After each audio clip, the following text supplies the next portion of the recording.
Hai, ketemu lagi dengan channel chemistry kita.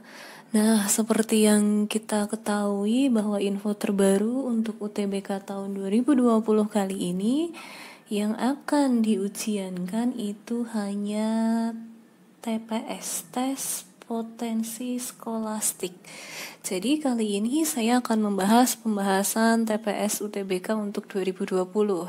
Nah, kali ini saya akan membahas mengenai kompetensi penalaran umum untuk aspek bacaan dan kuantitatif part yang pertama.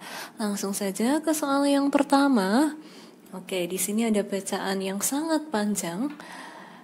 Teks berikut digunakan untuk mengerjakan soal nomor 1 sampai nomor 8. Jadi pertama kita akan membahas aspek bacaan dulu, setelah itu nanti baru aspek yang kuantitatif. Kita akan lihat langsung pertanyaannya saja, karena cara cepatnya, triknya untuk mengerjakan soal bacaan itu langsung saja kita lihat ke soalnya. Oke, soal pertama. Berdasarkan paragraf pertama, semua usaha mikro mengalami peningkatan. Sebagian industri kulit adalah usaha mikro, maka kesimpulan yang paling tepat adalah yang mana? Nah, bisa kita lihat contoh soal nomor 1 ini, itu kan sama sekali tidak ada kaitannya dengan bacaan. Kita tinggal analisis saja. Oke, tadi dari nomor 1, dari pernyataan bisa kita lihat ada premis pertama, semua usaha mikro mengalami peningkatan. Kemudian premis yang kedua ini tadi, sebagian industri kulit adalah usaha mikro. Nah, triknya kalau dalam premis itu ada kata-kata semua dan ada kata-kata sebagian, nanti jawabannya pasti sebagian. Dengan kata lain, dari pilihan A sampai pilihan E, pilihan D itu salah karena kesimpulannya kalimatnya adalah semua. Oke, kita tinggal analisis lagi. Tadi baik di premis 1 dan premis 2 itu ada kata usaha mikro. Nah, berarti kesimpulannya menjadi industri kulit, sebagian industri kulit itu akan mengalami peningkatan atau sebagian industri kulit meningkat. Sehingga soal nomor 1 jawabannya adalah yang C. Kita ke soal nomor 2. Berdasarkan paragraf ketiga, jika industri kulit meningkat, maka perekonomian juga meningkat. Saat ini perekonomian tidak meningkat, maka kesimpulan yang tepat adalah yang mana? Oke, kita analisis lagi. Premis 1, jika industri kulit meningkat, nanti ekonominya meningkat. Nah, premis 2, ekonomi ternyata tidak meningkat. Berarti apa yang terjadi ketika ekonomi tidak meningkat? Jelas kesimpulannya industri juga tidak meningkat. Berarti jawaban untuk nomor 2 adalah yang A. Pertanyaan nomor 3, jika semua pebisnis kulit terlibat dalam kegiatan ekspor, maka perekonomian Indonesia akan meningkat. Jika perekonomian meningkat, maka daya serap tenaga kerja akan tinggi. Nah, saat ini perekonomian tidak meningkat, maka kesimpulannya bagaimana? Oke, jadi kita pikirkan dulu premisnya. Premis pertama, ketika pebisnis terlibat ekspor, maka ekonomi Indonesia meningkat. Kemudian premis kedua, ekonomi ternyata tidak meningkat. Berarti karena ekonomi tidak meningkat, pebisnis tidak terlibat dalam ekspor. Berarti untuk soal nomor 3, jawabannya adalah yang A. Soal nomor 4, berdasarkan paragraf 3, jika pertumbuhan sektor pertambangan menurun, maka pertumbuhan ekonomi akan melambat. Nah, saat ini pertumbuhan ekonomi itu tidak melambat, maka kesimpulannya bagaimana? Oke, premis 1 tadi, ketika pertambangan menurun, ekonominya melambat. Nah, untuk premis 2, ternyata ekonominya tidak melambat. Dengan kata lain, dalam sektor pertambangan itu juga tidak menurun. Berarti pilihan A, sektor pertambangan menurun, bukan ya? Pilihan B, sektor di luar pertambangan meningkat, bukan juga. Pilihan C, sektor di luar pertambangan menurun, tidak. Sektor pertambangan stabil, juga tidak. Jawabannya adalah yang E. Sektor pertambangan tidak menurun. Oke, lanjut ke soal nomor 5. Berdasarkan paragraf keempat, semua industri kulit mengalami peningkatan. Sebagian industri kulit ada di Pulau Jawa, maka kesimpulan yang paling tepat adalah yang mana? Premis 1, industri kulit meningkat. Sebagian industri kulit ada di Jawa. Karena di sini ada kata-kata sebagian, nanti kesimpulannya juga harus sebagian. Oke, industri meningkat, industri kulit meningkat. Sebagian industri di Jawa, berarti sebagian industri kulit di Pulau Jawa mengalami peningkatan. Berarti sebagian industri kulit, sebagian mana? Pilihan mana ya? Sebagian industri kulit di Pulau Jawa mengalami peningkatan. Oke. Berarti pilihannya yang B untuk soal nomor 5. Nah, soal berikutnya berdasarkan paragraf pertama, 6,8% usaha mikro yang ada berjumlah berapa unit usaha? Oke, berarti untuk mengerjakan soal nomor 6 kita harus membaca teksnya. Oke, hingga 2017 BPS mencatat ada 76.000 unit usaha skala mikro kecil di sektor kulit. Jadi di sektor kulit itu hanya ada 76.000. Kemudian ini diminta usaha mikro. Oke, ada lebih dari 250.000 tenaga kerja yang terserap di dalamnya. Dibandingkan dengan total keseluruhan usaha mikro kecil, industri ini masih terbilang kecil. Nah, proporsi unit usaha industri kulit itu hanya 1,7% dari seluruh usaha mikro kecil yang ada dan hanya menyerap 2,3% tenaga kerja dari keseluruhan industri. Nah, bagaimana cara menghitungnya? Tadi kan yang ditanyakan di soal adalah 6,8% usaha mikro yang ada berjumlah berapa? Oke. Berarti kita harus lihat 6,8% dibagi 1,7%, karena tadi dalam proporsi industri kulit itu hanya 1,7% yang merupakan usaha mikro. Berarti 6,8 ini harus kita bagi dengan 1,7% dikali dengan unit usaha skala mikro kecil di sektor kulit. Berarti hasilnya 6,8 dibagi 1,7 itu hasilnya adalah 4. 4 dikali dengan 76.000 hasilnya adalah 304.000. Sehingga nomor 6 jawabannya adalah yang A. Nomor 7, berdasarkan grafik, maka terjadi penurunan jumlah perusahaan industri kulit yang terbesar berada antara tahun berapa? Oke, kita akan lihat penurunannya. Yang mengalami penurunan secara tajam. Oke, ini ada penurunan. Pilihan jawabannya 2009 sampai 2010. Oke, kita lihat.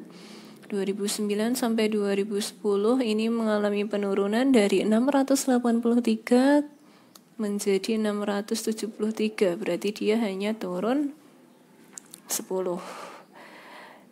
2010 ke 2011 untuk yang ini 673 menjadi 665, berarti dia turun 8. 2011 ke 2012 naik ya di grafik, berarti bukan. 2012 ke 2013, oke, ini turun lagi dari 684 ke 671, berarti dia turun sebesar 13. Sedangkan pada tahun 2013 ke 2014 dia meningkat, berarti bukan juga.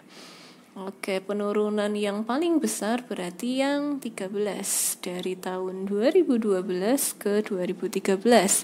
Sehingga nomor 7 jawabannya adalah yang D. Selanjutnya nomor 8, berdasarkan paragraf kedua, oke, ini paragraf kedua, Indonesia berada di urutan keempat negara pengekspor kulit, sedangkan Vietnam berada pada urutan keberapa. Oke, kita akan langsung lihat ke paragraf kedua. Kita cari kalimat yang ada Indonesia berada di urutan keempat. Oke, ini.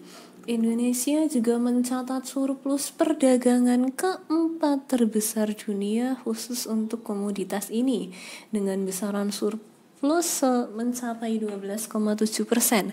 Sepanjang 2013 sampai 2017, pertumbuhan rata-rata ekspor Indonesia berada di urutan keempat dunia, sesudah Kamboja, Vietnam, dan Jerman.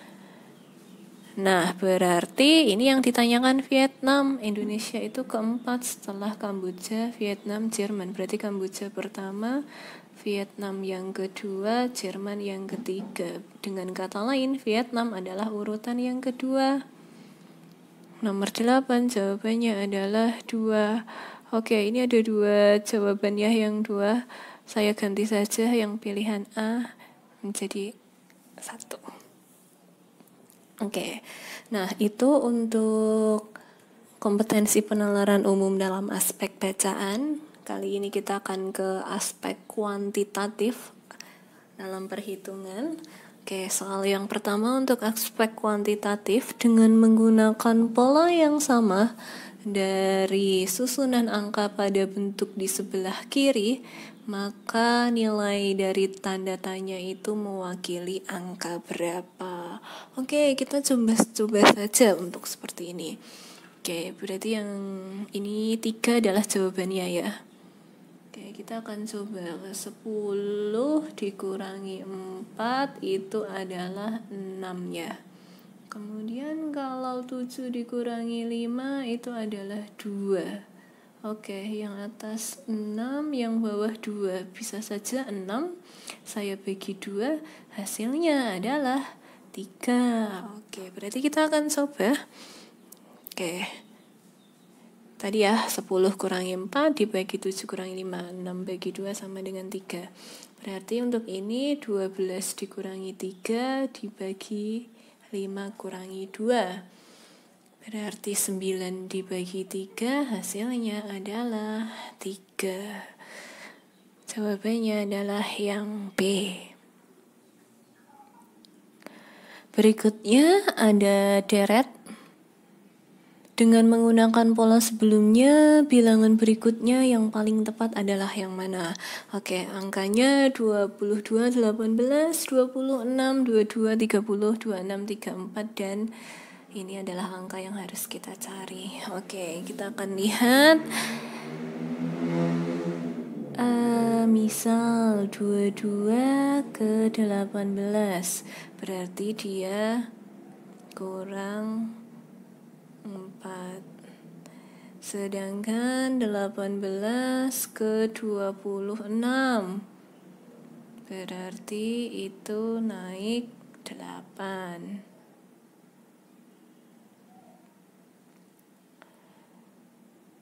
26 ke 22 berarti kurang 4. Oke, 22 ke 30 berarti tambah 8. Oke, ini polanya sudah ketemu. Oke, 30 ke 26 kurang 4 juga. 26 ke 34 berarti tambah 8. Berarti 34 harus kita kurangi dengan 4. Oke, 34 dikurangi 4 hasilnya adalah 30. Oke, jadi kalau mau ditulis, nah bisa saja menggunakan cara ini. 22 ke 26 tambah 4, 26 ke 30 tambah 4, 30 ke 34 juga tambah 4. Kemudian 18 ke 22 itu tambah 4. Oke, hasilnya sama-sama 30. Sehingga soal ini jawabannya adalah yang C. Oke, ada barisan. Jika barisan di atas mengikuti aturan UN sama dengan A dikali UN ditambah UN min 1 ditambah B. Jadi UN sama dengan A dikali UN min 1 tambah B, maka nilai A plus B adalah berapa? Oke. Tadi rumusnya UN sama dengan A kali UN min 1 tambah B. Oke, kita akan misal menggunakan UN suku yang kedua ini, 20 ini ya. Oke, berarti A-nya kan belum ada. UN-1 kan berarti suku pertamanya nanti adalah 6. B-nya belum ada. Oke, berarti 20 sama dengan A kali 6 tambah B. Kemudian saya akan gunakan yang berikutnya, suku yang ketiga. 62 sama dengan A kali 20 tambah B. Kita akan eliminasi B-nya saja. Oke, kita eliminasi, kita kurangkan. Jadi nanti B dikurangi B kan dia akan habis. Berarti tinggal 20 kurangi 62 sama dengan 6A kurangi 20A. Berarti negatif 42 sama dengan negatif 14A. A sama dengan negatif 42 dibagi negatif 14, hasilnya adalah 3. Nah, hasil ini kita akan substitusikan. Misal saya akan substitusi ke persamaan yang 20 sama dengan A kali 6 tambah B. Oke, berarti saya masukkan angkanya 20 sama dengan 3 dikali 6 tambah B. Berarti 20 sama dengan 18 tambah B. B sama dengan 20 kurangi 18. Hasilnya adalah 2. Jawabannya A ditambah B. Berarti 3 tambah 2 hasilnya adalah 5. Jawabannya yang A. Berikutnya, manakah pasangan yang tepat untuk nilai X dan Y? Oke, X dan Y, ini ada deretnya. Oke, mereka saling berdampingan. Kalau ada pola seperti ini, itu kemungkinan besar adalah pola lompat. Oke, kita akan coba 3 ke 6. Berarti dia ditambah 3.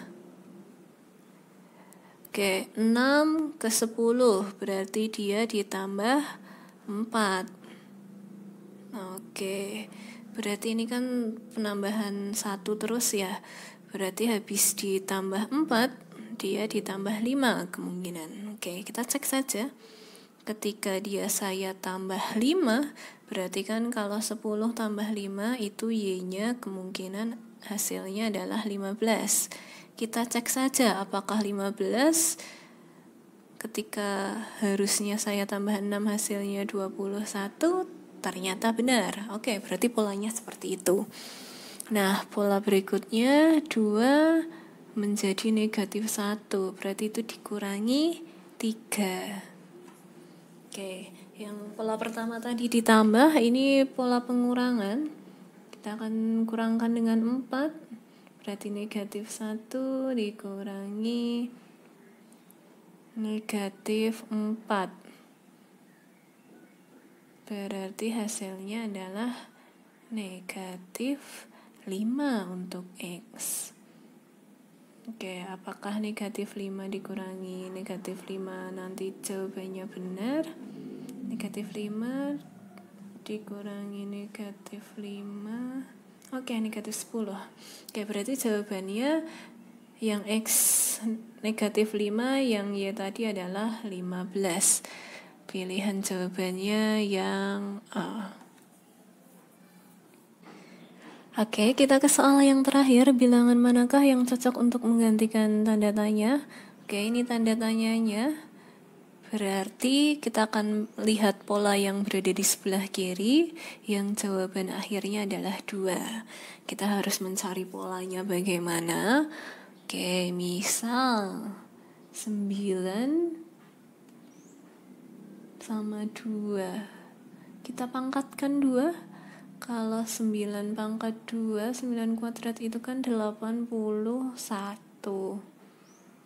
Oke, kemudian kita kurangkan saja, nanti biar hasilnya bisa dibagi 40. Dikurangi 1 kan berarti kan 80. 80 ini dibagi dengan 40, hasilnya adalah 2. Oke, berarti polanya ketemu. Jadi kita pangkatkan dulu. Setelah dipangkatkan dikurangi 1, setelah dikurangi bilangan selanjutnya ya, setelah dikurangi itu dibagi. Oke, berarti untuk pola sebelah kiri 9 kuadrat kurangi 1 dibagi 40. Berarti untuk yang sebelah kanan 4 pangkat 3. 4 pangkat 3 itu adalah 64 ya. 64 kita kurangkan dengan 4 berarti 64 kurangi 4, 60. Kalau dibagi 20 hasilnya adalah 3. Oke. Sehingga jawaban soal terakhir adalah yang B. Oke, sekian dulu untuk pembahasan TPS UTBK 2020 kali ini. Nanti kita akan bahas kompetensi dalam TPS yang lainnya. Sampai sekian dulu. See you.